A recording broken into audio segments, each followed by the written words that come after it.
What's going on, YouTube world? Welcome back to the channel. Thanks for tuning in. I'm Dusty, and as always, this is the Shred Academy.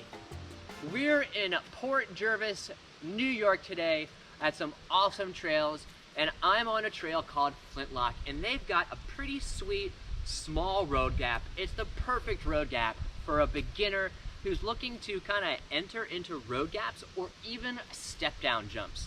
Now, most road gaps are step downs. Usually it starts with coming down the hill, and then you'll jump over the road and the landing's below it. Very few times you're gonna come across and jump a road where you've got a lip with a hard edge and then the back side of the landing where it's just a complete gap. This is more of a step down style. If I was looking at that, I would have just done gap jumps. So let's go ahead and break the actual jump down that we're gonna be working with, and then we'll move forward. First thing we can do is find out how big the gap or step down we're gonna be dealing with is. So you can also equate it to maybe your tabletop that you have at home that you're comfortable with. So let's count this out. I am at the knuckle where we'll find the actual slope of the landing. So we'll go 1 foot, 2 foot, 3 foot, 4 foot, 5 foot, 6 foot, 7 foot, 8 foot, 9 foot, 10 foot, and I want to say there is 1 more foot between me and that wall. That might be like 2.5 bike lengths. Not all that bad. The next thing I would take a look at is the landing to see where you're going to jump to. What could happen if things go bad if you case it. So let's go ahead and take a look at the landing, and we'll describe some things there. All right, guys, here we have the landing. I have moved the leaves. You want to see like where you should be pointing to see if you should maybe land to the right or to the left. I see a bunch of big rocks to the right, so I'm gonna try to aim to the left side of the landing. But what if I come up short? Let's look at the knuckle. And if I get down here, you can see there really isn't that big of a knuckle. And the knuckle would be the point where the kind of lip or edge of the landing would come up and you could smack your back wheel against it. So it doesn't have a big knuckle. So if I do come up short, I don't have to worry about casing too hard. And that's honestly perfect for your first step down and almost gap jump to something with very low consequence. So find something that has the distance that you're comfortable with, and then maybe something doesn't have a big knuckle with the landing, so that if you do case it or catch your front wheel on it, you're not gonna end up going OTB or just getting wrecked. Now let's take a look at the construction of this lip. This lip is really flat, right? There's no real big transition to it. So even if you're hauling down from this trail and you're trying to make it across, you're gonna need to do a little more than just have an enormous amount of speed. We're gonna have to hop off this jump. So it's gonna be a combination of speed and form. Let's go take a look at the run-in so we can kind of gauge speed and then talk about speed versus form. So we're just walking down the trail, and you could just pre-ride this as well. But I'm walking this to kind of show you what I would do if I hadn't ever seen this before and I really was nervous. I'd walk it, kind of see where the big rocks are, and then start getting your focal points, right? Right now, I'm about maybe 30 to 40 feet away from the lip of the jump. And this is where I'm eyeing up the lip of the jump. And as I gain closer to the lip, I'm gonna start to shift my focus towards the landing. And that's gonna kind of help me gauge my pull, because I'll know how fast I'm traveling.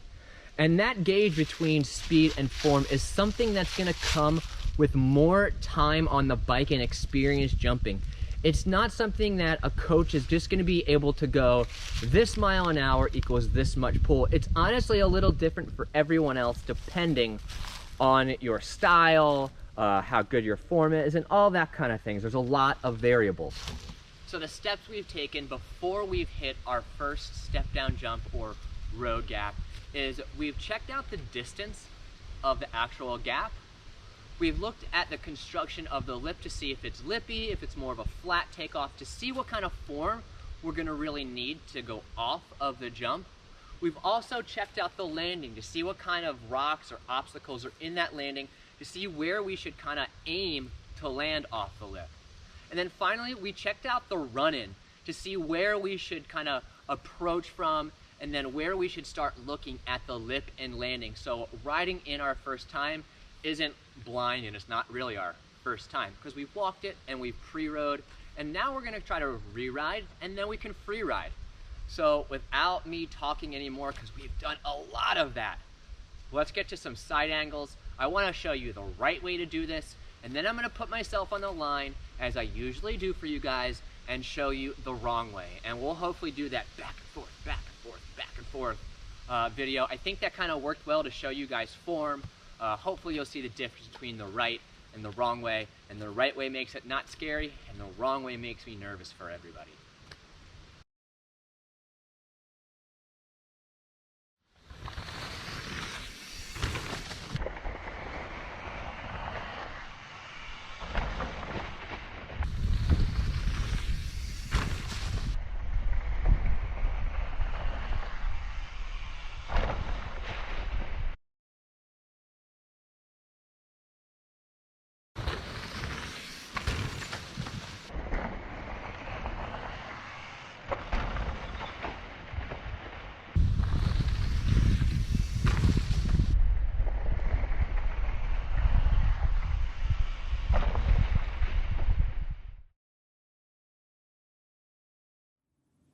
We're going to start the breakdowns by seeing how speed can be related to effort and form.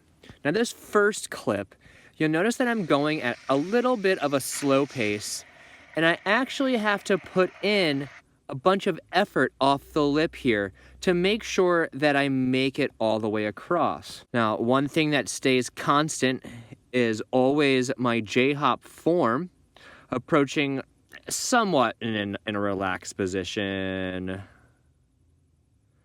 kind of back here, right? And then I am body weight preload.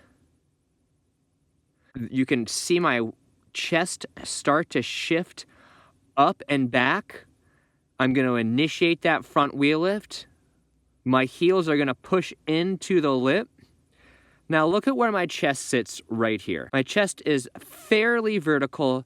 My arms are fairly straight to the handlebars. And I've got a good amount of wheel lift right off the bat. And that's going to give me a nice high arc. Now as I reach the end of this lip here, you can kind of see how much effort I put in. Right there, when I kind of throw my body up and forward, right? And now I'm gonna roll the forearms and kind of be scooping with my toes, you'll see. So this form is gonna remain constant whether I'm going a little slower, or like in this next clip where I'm gonna go a little faster. You know, if you're racing your friends, you've got a crew of people. So let's take a look at this one.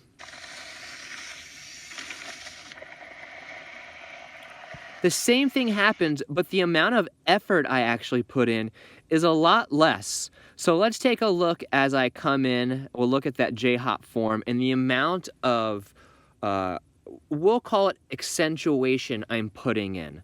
And I'm gonna relate that accentuation rather to effort.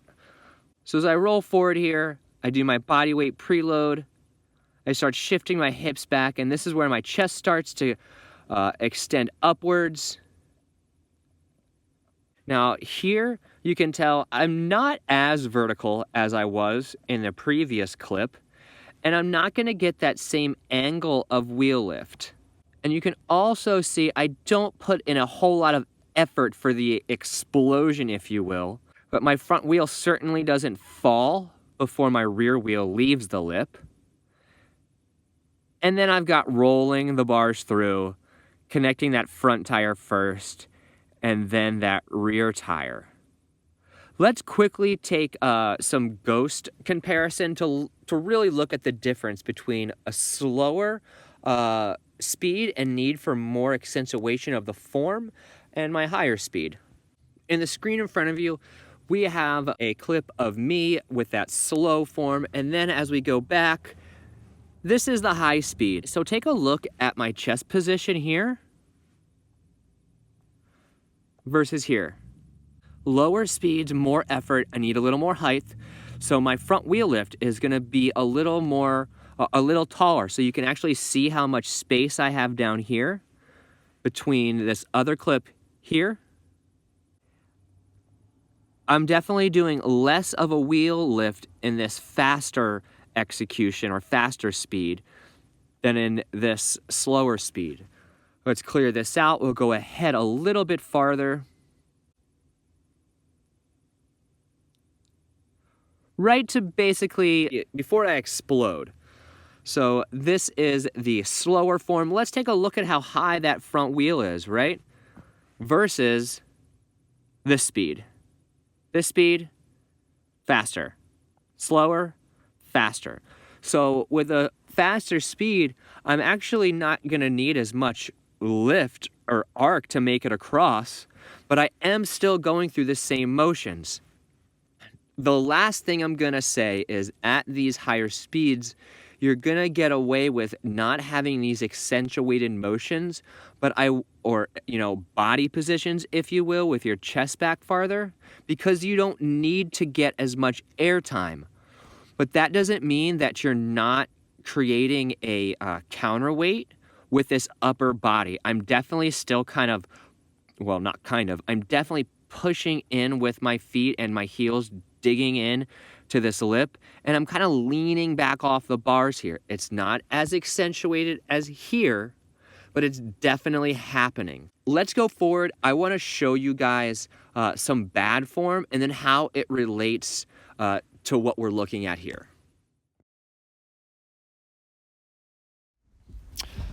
I'm not going to harp on this clip too long, but I really don't like the whole just ride off with speed. I will say it did work out here, but with anything bigger or higher consequence, I wouldn't. So let's just go ahead, have a look. And I'm going to be completely honest, if I really have a look at this further, you can see right here, I don't just ride off, okay? I actually unweight a little bit. I tried just to ride off, but looking at it further, I do just kind of unweight a little bit. But look at the front tire. Watch the front tire as it leaves. Okay, it's basically falling before my rear tire's leaving, and I'm way over the front of the bike, and I've just about left the lip. I make it, okay, but if there was anything here, like a rock, or this was any taller, it just wouldn't work. So don't just ride off. And if I just rode off here, I guarantee this front tire would have just went blah right there. But I guess muscle memory or self-preservation, I instinctively kind of unweighted that front tire a little bit. Let's take a look at the next clip, which shows the form that most people rely on that can get them into trouble on to what's gonna get us in trouble. So let's play the clip first, and then we'll see a little slow motion of it. Ugh. All right, so let's break this down a little bit here. Not a bad entry. Pretty relaxed in here, right there. You see that? Super relaxed. Then we come in. Ooh, body preload. Okay, look how far down I kind of have to compress to be able to do this stand up to the lip version of jumping. Okay, and now I start my explosion. And it's almost like my head wants to go forward.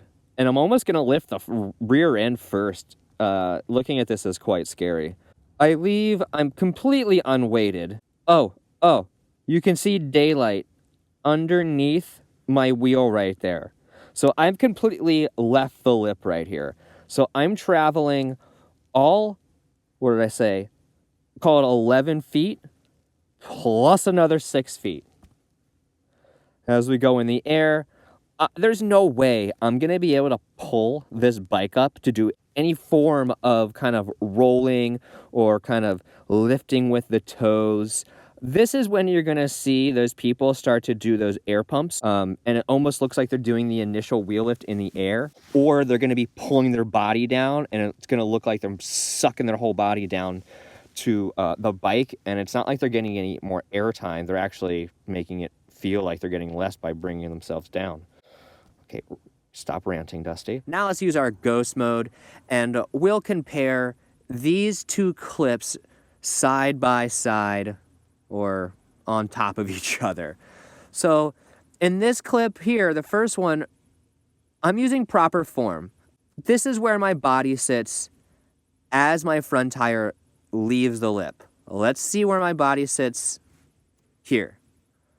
I'm completely unweighted. All this extra distance, I'm going to have to travel with the bike in the air instead of creating suspension preload and exploding off of that rear tire at the edge of the jump, essentially almost taking away a full bike length of the actual gap itself, instead of adding it, where here I have unweighted completely. I mean, right there, you can see daylight underneath of that rear tire. Right there. Can we see it? Let's try to zoom in. Yep, daylight underneath the tire. So I've not subtracted distance, I've added distance. And it definitely makes this landing here. Let's take a look to see if we can. Okay, this body position is much better than this one. This is just going to go oof. While this one, you're going to be able to push through things. Let's dive a little further into the landing, and then we're just going to go out and shred, guys.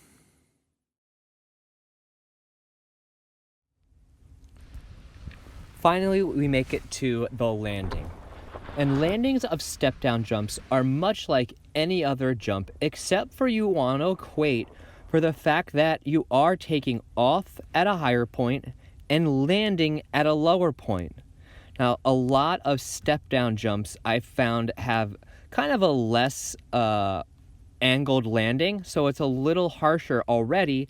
Plus, you're adding that step-down height as well as how much arc you're going to put in. So if you're not at a bike park where they have just super smooth highways on the landings, there may be rocks and roots in the landing like we saw before. So we want to take off in a fashion that we can get ready for the landing in a way that we can plow through and be ready for whatever's coming down the trail, even though we have a harder impact. So let's take a look at this first clip, which we're not going to use great form, and we'll have a look at how we land here. Okay, let's break this down. I come in, right, you've seen this already, unweighting early off of the lip. Now, in the air, I'm completely separated from the bike, like we said. There's no really body-bike motion happening, which means I'm kind of just letting the bike fall as it does, and whatever angle it falls at is the angle that it's going to hit the ground in. So here you can see that I am looking down trail, so I can see what's coming, so I've got that going for me. But as I land, if there was a bunch of roots and rocks here, the angle of my body is coming straight down. I'm not going to be able to put any kind of forward force on the handlebar to keep my front tire from getting hung up on all these little possible undulations. So as this clip goes forward, there's that fork absorbing the impact. Now, normally we might see my arms trying to help absorb, but my whole body is more or less falling at one point, straight down. Everything's compressing at once. And let's take a look at how far down my chest goes here. Super close to the bars. it was because all that impact came down at once, and I really wasn't able to soften the so-called blow of the impact. And if there was a bunch of roots and rocks, because of how low I am in the bike, I may not be able to really push the front wheel through. Now, luckily, muscle memory, I do get my elbows nice and wide to give myself some absorption and pushing through, but this body position necessarily isn't ideal to be going into this possible rock garden that we can't see or trail we've never seen off screen. Let's now just zoom over and we'll see where we're at landing off of a good form. So let's go back even farther. We'll watch this kind of in full play here. Right, I'm absorbing with those arms first because my form off of the lip allowed me to do that. Pick the bike up, roll it forward, and now not only am I spotting the landing, but I'm able to actually kind of move the bike away from me here. It's not just because I'm falling, I'm creating this movement of the bike, guiding that front wheel towards the landing. Now I'll absorb a little bit with my arms, right? And then I'm setting all the rest of that weight down into the bottom bracket. Look at my chest position here. It's never going to fall all the way down to those bars like it did before. As well, because I was able to kind of control the bike and add body-bike movement in the air, take notice to my hips as I'm able to add a little body English, scoop my hips outside to get ready for this turn in the trail directly after the landing of this jump. Setting those hips down, setting them outside. Look, I'm already leaning the bike over into that corner. Notice my arm bent. This kind of arm straightening a little bit, not as bent, and that's because I'm leaning the bike over. I'm putting my hips on the outside of the bike to create traction on the inside cornering knobs. If you want to know more about that, I do a whole bunch of great cornering videos. Go check them out. But we are on to the next feature on this trail. Oh, I really had a great time here. So the moral of the story, guys, is landing is super important, especially on step down jumps. It's probably going to be a little more of an impact. So you want to set yourself up for success off of the lip here to be able to control that bike in the air. And that all starts with that good J-hop form. All right, guys, that's all I have for you here. I'll see you outside. Okay, everybody, that's going to do it for our intro to road gaps and step down jumps. I hope you found my tips useful. If you did, please make sure to let me know in the comments. If there's something you'd like to see, also let me know in the comments. Always looking for more Patreons and supporters. So if you'd like to help the channel survive, link is below. If you'd like to get involved with the channel and tap into the 240,000 people we reach on a monthly basis between our YouTube and our Instagram, hit me up in my email link. It's also in the description. If you'd like to just send me a one-time, hey, this was really good, use my PayPal link. That's in the description. Use friends and family. I really appreciate all the support. Every little donation you guys give me, dry mouth. It goes to paying my bills and then feeding me and the dog. We're not buying frivolous things. We're not loaded with cash. We're really just getting by, making these videos for you because it's what we love. So, as always, guys, ride hard, ride safe, be kind to each other. We're all in this together, and I'll see you guys in the next video. Take it easy.